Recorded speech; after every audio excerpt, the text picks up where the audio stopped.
মেটেরিয়ালটা হচ্ছে কিন্তু পিওর কাতান সিল্ক। এটা কিন্তু টুটুনের কাতান সিল্ক, কারণ শাড়িটা দেখেই বোঝা যাচ্ছে কখনো একটু রেড দেখতে লাগছে, কখনো ইয়েলো দেখতে লাগছে, কারণ টুটন আছে বলে। এর মধ্যে কিন্তু করা হয়েছে একদম মিনাকারি হ্যান্ড কাশ্মীরি স্টিচ। কাতান সিল্কের উপরে মিনাকারি হ্যান্ড কাশ্মীরি স্টিচ। পাল্লু পোর্শনটা একটুখানি যাবো, খুব সুন্দরভাবে পাল্লুটা করা রয়েছে, প্রচুর কাজ করা রয়েছে শাড়িটার মধ্যে। এইভাবে বর্ডারটা যাবে আপার বর্ডার,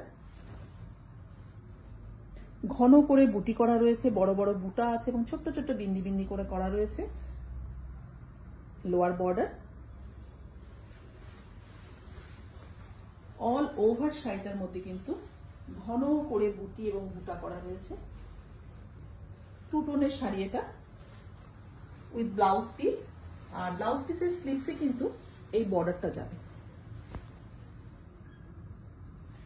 আমি অনেকগুলো কাজ করেছি, আর এরপরে কোনো একটা এপিসোডে কিন্তু বাকি শাড়িগুলো দেখাবো।